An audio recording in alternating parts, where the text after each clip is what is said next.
வணக்கம். கடனை பற்றின ஜோதிட ரீதியான விளக்கங்களை நம்ம பார்த்துட்டு வந்துட்ருக்கோம். அதில் பார்ட் 1 வீடியோவில் புதன் எப்படி எதனால் இந்த கடனுக்குரிய காரக கிரகமாக வருது, என்ன மாதிரியான ரோல் ப்ளே பண்ணுது அப்படின்றத எக்ஸ்டென்சிவாக பேசியிருக்கோம். இன்கேஸ் யாராவது பார்க்காம இந்த வீடியோக்கு வந்திருந்தீங்கன்னா அதுக்கான லிங்க்கை நான் டிஸ்கிரிப்ஷன்லேயும் ஃபர்ஸ்ட் கமெண்ட்லேயும் மென்ஷன் பண்ணுறேன். கண்டிப்பாக போய் செக் பண்ணி பாருங்கள்.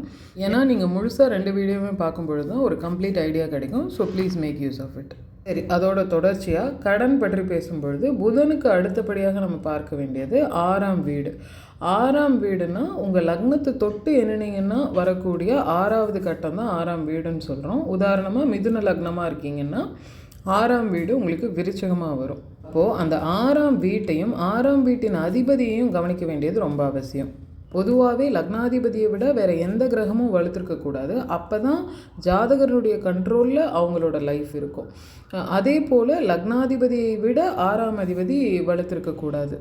உதாரணமாக ஒரு சிம்ம லக்னத்தை எடுத்துக்கிட்டிங்கன்னா அந்த லக்னாதிபதி ஆகிய சூரியனோட கை தான் ஓங்கி இருக்கணும், சூரியன் தான் வலுத்திருக்கணுமே தவிர அவரை விட அதிகமாக 6ஆம் அதிபதி ஆகிய சனி வலுத்திருக்கக்கூடாது. அதே மாதிரி 6ஆம் அதிபதி போய் லக்னத்தில் உட்காரக்கூடாது. மேலும் 6ஆம் அதிபதியுடன் சேர்ந்து இந்த லக்னாதிபதி எந்த கட்டத்துலையுமே உட்கார்ந்துருக்கக்கூடாது. அதே போல் 6ஆம் இடத்துல ஒரு கிரகம் உட்கார்ந்து தசை நடத்தும் பொழுதும் கடன் அமைப்புகளை கொடுக்குது. அப்போ நீங்கள் புரிஞ்சிக்க வேண்டியது என்னென்னா, உங்கள் ஜாதக நோட்டை எடுத்துகிட்டு 6ஆம் அதிபதி யாருன்னு பாருங்கள். அந்த 6ஆம் அதிபதி எந்த வீட்டில் போய் உட்கார்ந்துருக்காரோ, எந்த கிரகத்தோடு சேர்ந்து உட்கார்ந்துருக்காரோ அதன் மூலமாக கடன்களை கொடுக்கக்கூடிய அமைப்பு இருக்கும். அதே மாதிரி 6ஆம் இடத்துல எந்த கிரகம் உட்கார்ந்துருக்கோ அந்த கிரகங்கள் மூலமாகவும் கடன்கள் ஏற்படக்கூடிய அமைப்பு இருக்கும். ஒரு உதாரணத்துக்கு உங்கள் ஜாதகத்தில் 6ஆம் அதிபதி குருவுடன் ஏதேனும் ஒரு விதத்தில் சம்மந்தப்பட்டிருக்காரு. எப்படின்னா குருவை பார்த்துக்கிட்டு இருக்காரு, அல்லது குரு கூட சேர்ந்திருக்காரு, அல்லது குருவின் சாரத்தில் அமர்ந்திருக்காரு அப்படின்னா பிள்ளைகளுக்காக கடன்படுவது, அவங்களுடைய கல்விக்காகவோ கல்யாணத்துக்காகவோ ஏதாவது ஒரு காரணத்துக்காக அவங்களுக்காக லோன் வாங்கி அதை திருப்பி செலுத்தக்கூடிய அமைப்பு. இல்லை 6ஆம் அதிபதி வந்து சந்திரனோட கனெக்டடாக இருக்காருன்னா உயிர்காரகத்துவம்னு பார்க்கும் பொழுது தாயாருக்காக கடன்படுவது, ஜடகாரகத்துவம்னு பார்க்கும் பொழுது ஏதாவது ஒரு விவசாய நிலம் வாங்குறது, வீடு கட்டுறது, இந்த மாதிரியான விஷயங்களுக்காக கடன்படுவது. இதே 6ஆம் அதிபதி போய் 2ஆம் வீட்டில் உட்காந்துருக்காரு, குடும்பஸ்தானத்தில் உட்காந்துருக்காருன்னா குடும்பத்துக்காக கடன் வாங்குறது. 3ஆம் இடத்துல சகோதர ஸ்தானத்தில் உட்காந்துருக்காரு அப்படின்னா தன்னோட சிப்ளிங்ஸ்க்காக கடன் வாங்குறது. இந்த மாதிரி 6ஆம் அதிபதி எந்த வீட்டோட எந்த கிரகத்தோட தொடர்பில் இருக்காரோ அது சம்பந்தமான கடன்கள் ஏற்படுறதுக்கான அமைப்புகள் இருக்கும். அப்போது நான் சொல்கிற ரூல்ஸ் எல்லாம் வச்சு பார்த்தா 6ஆம் அதிபதி எங்கேயுமே இருக்கக்கூடாது, யார் கூடயுமே இருக்கக்கூடாது அப்படின்னா அது எப்படி சாத்தியப்படும்னா கரெக்டு தான். எல்லாரும்லாம் கடனால் அவதிப்படுறது இல்லை இல்லையா? அப்போது 6ஆம் அதிபதி சரியாக பொசிஷன் ஆகிருக்க வேண்டியதுன்றது அவசியம். அது எப்படின்னா 6ஆம் அதிபதி 6லேயே ஆட்சியாக இருக்கலாம். ஏன்னா 6ஆம் இடம் என்பது ஒரு மறைவு ஸ்தானம், மேலும் அது ஒரு உபஜயஸ்தானம், உத்தியோகத்தை குறிக்கக்கூடிய ஸ்தானம். அதுலேயும் வந்து நிறைய காரக நன்மைகள் இருக்குது இல்லையா? நோய் இல்லாத வாழ்க்கை, அந்த மாதிரியான நிறைய விஷயங்கள் இருக்குன்றதுனால 6ஆம் அதிபதி 6லேயே ஆட்சியாக இருக்கலாம். ஆனால் லக்னாதிபதி அவரை விட வலுத்திருக்க வேண்டியது அவசியம். அதே போல் 6ஆம் அதிபதி ஒரு அசுபராக இருக்கார் அப்படின்னா அவர் போய் இன்னொரு அசுபர் வீட்டில் உட்காந்து பகையோ நீசமோ இந்த மாதிரி ஏதாவது ஒரு விதத்தில் வலு குன்றி அமைஞ்சிருந்தார் அப்படின்னா அது நல்லது. மேலும் அவர் ஒரு சுபருடைய பார்வையை வாங்கியிருந்தாருன்னா இன்னும் நல்லது அப்படின்னு சொல்லலாம். ஒரு உதாரணத்துக்கு சொல்லணுன்னா மிதுன லக்னத்திற்கு 6ஆம் அதிபதியாகிய செவ்வாய் 8ஆம் வீட்டில் சனியினுடைய மகர வீட்டில் போய் உட்கார்றாருன்னு வச்சுக்கோங்க.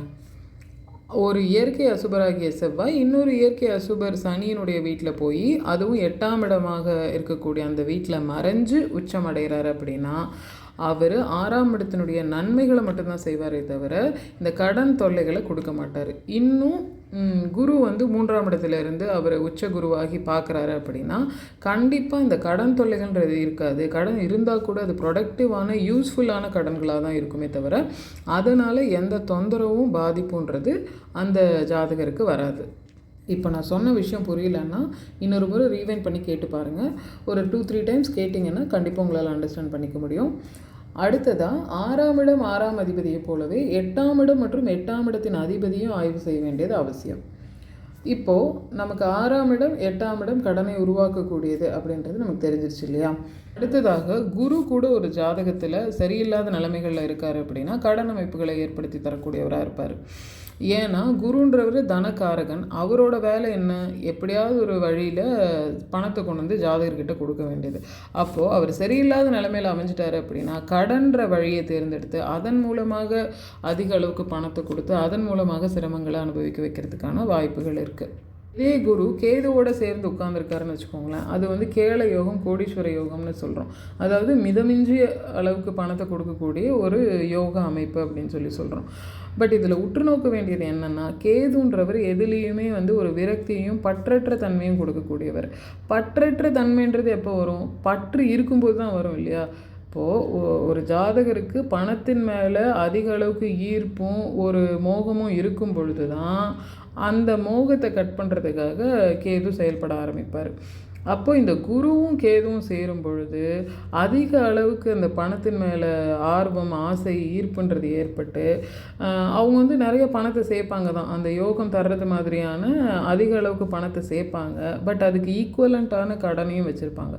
அப்போது வெளியில் பார்க்குறதுக்கு பந்தாவாக பணக்காரவங்களாக தெரிஞ்சால் கூட உள்ளூரை போய் பார்த்தோம் அப்படின்னா அவங்களுக்கு அந்த மணின்ற டென்ஷன், லோனுன்ற டென்ஷன், எப்படி இதை வந்து சமாளிக்க போகிறோன்ற டென்ஷனும் கூடவே இருந்துக்கிட்டு தான் இருக்கும்.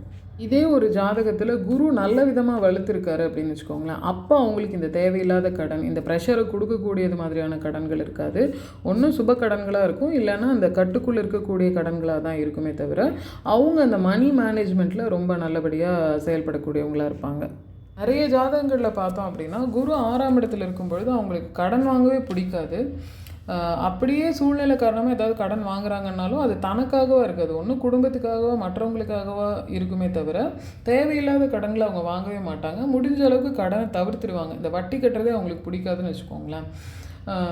அப்போது இந்த இயற்கை சுபர்கள் 6ஆம் இடத்துல உட்காரும் பொழுது கொஞ்சம் நம்பகமான ஒரு ஜாதகமாக இருக்கும் கடன்ற ஆஸ்பெக்டில் சொல்கிறேன். இதே இயற்கை அசுபர்கள்னு சொல்லக்கூடிய ராகு, சனி, செவ்வாய் இந்த மாதிரியான கிரகங்கள் 6ஆம் இடத்துல உட்காரும் பொழுது அவங்களுக்கு ஒரு அசட்டு தைரியம் வந்துடுது அந்த கடன் வாங்கிறதுக்கான. அப்போது ஒரு கேல்குலேட்டட் ரிஸ்க் இல்லாமல் மானாவாரியாக கடனை வாங்கிடலாம், பரவாயில்ல பார்த்துக்கலாம், இதை இப்படி சமாளிச்சிடலாம், அதை அப்படி சமாளிச்சிடலான்ட்டு ஒரு மனக்கணக்கே போட்டு தேவையில்லாமல் இந்த கடனில் மாட்டக்கூடிய அமைப்புகளை பார்க்க முடியும். இதில் ரிஷபம் மற்றும் துலாம் லக்னக்காரங்களுக்கு குரு தசை நடக்குது அப்படின்னா அவங்களுக்கு அந்த குருவினுடைய பொசிஷனிங்கை சரியாக செக் பண்ணிக்க வேணுன்றது அவசியம். ஏன்னா குரு அவங்களுக்கு 8 மற்றும் 6ஆம் அதிபதியாக வருவார் அப்படின்றதுனால. அதே மாதிரி மேஷம் மற்றும் விருச்சக லக்னத்தினர் புதன் தசாபுக்தி காலங்கள்லையும், கடகம் மற்றும் சிம்ம லக்னத்தினர் சனி தசாபுத்தி காலங்கள்லையும், மிதுனம் மற்றும் கன்னி லக்னத்தினர் செவ்வாய் தசாபுத்தி காலங்கள்லையும், மீனம் மற்றும் தனுசு லக்னத்தினர் சுக்கிர தசாபுத்தி காலங்கள்லையும், மகரம் மற்றும் கும்ப லக்னத்தினர் சூரிய சந்திரனுடைய தசாபுக்தி காலங்கள்லையும் கவனமாக இருக்கணும். அந்த காலங்களில் கடன்றது கண்டிப்பாக ஏற்படும், அதை தவிர்க்க முடியாது என்றாலும் கூட நீங்கள் வந்து அதை சுப கடனாக மாற்றி வச்சுக்க வேண்டியதும், அல்லது ஒரு மினிமமான கடன், வெள்ளத்தனிய மலர் நீட்டம் நான் போன வீடியோவிலே சொன்னேன் இல்லையா, அதாவது ஒரு தண்ணியோட உயரத்துக்கு தகுந்த மாதிரி தான் அந்த தாமரை பூ, அந்த பூ வந்து தன்னோட தலையை நீட்டும் அப்படின்றது மாதிரி விரலுக்கு ஏற்ற வீக்கமாக அந்த கடனை வச்சுக்க வேண்டியது, மெயின்டைன் பண்ண வேண்டியதுன்றது அவசியம்.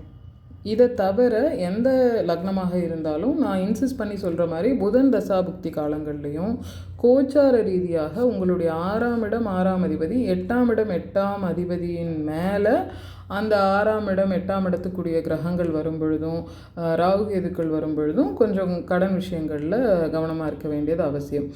மேலும் தீராத கடன்னு சொல்கிறாங்க இல்லையா, அதாவது தொடர்ந்து வட்டி கட்டிக்கிட்டே இருக்கேன், எப்போ தான் தீரும் அப்படின்றது மாதிரியான அமைப்புகள் இருக்கு இல்லையா, அவங்களுடைய ஜாதகத்தில் வந்து சனி பகவானுடைய ஆதிக்கம் அதிகமாகவும் அவர் கொஞ்சம் வீக்காகவும் உட்காந்துருப்பார். ஏன்னா அவர் காலபுருஷனுக்கு 10க்குடைய கர்மாதிபதி இல்லையா, அப்போது 10க்கு லாபஸ்தானமாகிய 11ஆம் இடம் எதுன்னு கேட்டிங்கன்னா 8ஆம் இடம். அப்போது அந்த 8ஆம் இடம் என்பது எந்த அளவுக்கு தீதுபடாமல் நன்னிலை பெற்று ஒருவருடைய ஜாதகத்தில் இருக்குது அப்படின்றத பொறுத்து தான் ஒருவருக்கு இந்த கடன், அவமானம் போன்ற விஷயங்கள் வராமல் இருக்கும். அப்போது ஒருவர் செய்த பாவ புண்ணியம், தீமை, நன்மைகளை பொறுத்தும் கடன் வாயிலாகவும் சனி பகவான் அந்த கணக்கை டேலி பண்ணுவார் அப்படின்னு வேத ஜோதிடம் குறிப்பிடுகிறது. சரி, இப்போ இந்த கடன் எந்த கிரகத்தால், எப்போ, எதற்காக ஏற்படுது அப்படின்றதையெல்லாம் நம்ம பேசிட்டோம். இந்த கடன் எப்போ தீரும் அப்படின்னு பார்த்தோன்னா 6ஆம் பாவகத்துக்கு விரயஸ்தானமாக வரக்கூடியது 5ஆம் பாவகம் இல்லையா. அப்போது அந்த 5ஆம் பாவகத்தை ஆய்வு செய்ய வேண்டியதுன்றது அவசியம். 5ஆம் இடம் 5ஆம் பாவகாதிபதி நன்னிலை பெற்றிருக்கும் பொழுது கண்டிப்பாக ஒருவர் நல்ல விதமாக எந்த பிரச்சனையும் இல்லாமல் அந்த கடனை தீர்த்து வெளியில் வரக்கூடிய அமைப்புன்றது இருக்கும். அதே மாதிரி 6க்கு 6ஆம் இடம் என்று சொல்லக்கூடிய 11ஆம் இடம், அதாவது லாபஸ்தானத்தையும் நம்ம ஆய்வு செய்யணும். ஏன்னா லாபஸ்தானம் லாபாதிபதி வலுத்து இருக்கும் பொழுது ஒருத்தர் உத்தியோகம் பண்ணாலும் சரி, தொழில் பண்ணாலும் சரி, அதில் பண வரவு அதன் மூலமாக கிடைக்கக்கூடிய ஆதாயம்ன்றது அதிகமாக இருக்கும் இல்லையா? அப்போது அதன் மூலமாக ஒருவருடைய கடன் என்பது அடைபட்டுவிடும். பொதுவாகவே இந்த 5ஆம் இடம் அப்படின்றது சுயமரியாதை, கௌரவம், குலதெய்வம், தெய்வானுகூலம் இதை சொல்லக்கூடியது. இந்த 11ஆம் இடம் அப்படின்றது மன மகிழ்ச்சி, லாபம், ஆதாயம் இதெல்லாத்தையும் பற்றி சொல்லக்கூடியது. அப்போது இந்த காரகங்கள் எல்லாமே வலுத்திருந்தது அப்படின்னாலே, 5ஆம் இடம் 5ஆம் அதிபதி, 11ஆம் இடம் 11ஆம் அதிபதி வலுத்திருந்தது அப்படின்னாலே ஒருத்தர் வந்து கௌரவமாக சந்தோஷமாக இருக்கிறதுக்கு தகுதியானவர் அப்படின்னு அர்த்தம். அப்போ அவருக்கு கடன்கள் இருந்தால் கூட அது நல்ல விதமான கடன்களாகவும் அது எளிதில் அவர் அடைக்கக்கூடிய விதமாகவும் க்ளோஷர்லாம் ஈஸியாக பண்ணிவிட்டு அந்த கடன்லேருந்து சந்தோஷமாக வெளியில் வந்து ஃப்ரீயாக இருக்கக்கூடியவங்களாகவும் இருப்பாங்க. அதே போல் லக்னாதிபதியினுடைய வலுவையும் கணிக்க வேண்டியது அப்படின்றது ரொம்ப அவசியம். அப்போது இந்த லக்னாதிபதி, 5ஆம் அதிபதி, 11ஆம் அதிபதி இவங்களுடைய தசாபுத்தி காலங்களில் ஒருவர் ஈஸியாக அந்த கடனை அடைச்சி அதிலிருந்து வெளியில் வந்து சந்தோஷமாக இருக்க முடியும். கண்டிப்பாக இந்த பதிவு உங்களுக்கு பயனுள்ளதாக இருந்திருக்கும்னு நினைக்கிறேன். இந்த ஒரு விஷயத்தை நான் சொல்லிக்கணும்னு நினைக்கிறேன். என்னென்னா, நான் ஒவ்வொரு வீடியோவில் பேசும்பொழுதும் ஒவ்வொரு டாபிக் எடுத்து பேசும்பொழுதும் என்னோடய வார்த்தை பிரயோகங்களை நான் ரொம்ப கவனமாக வச்சுக்கிறேன். அது ரொம்ப எளிமையாகவும் ரொம்ப ப்ராக்டிக்கலாக நீங்கள் கனெக்ட் பண்ணிக்கிற விதமாகவும் இருக்கணும் அப்படின்றதில் ரொம்ப கவனமாக சிரத்தை எடுத்து நான் பேசுகிறேன். I hope it works. இதில் ஏதாவது கருத்துக்கள் இருக்குது, கேள்விகள் இருக்குது அப்படின்னா நீங்கள் கண்டிப்பாக கமெண்ட்டில் தெரியப்படுத்துங்க. அது என்னை மேம்படுத்திக்கிறதுக்கும் உதவியாக இருக்கும். Thank you so much for listening. Have a great day.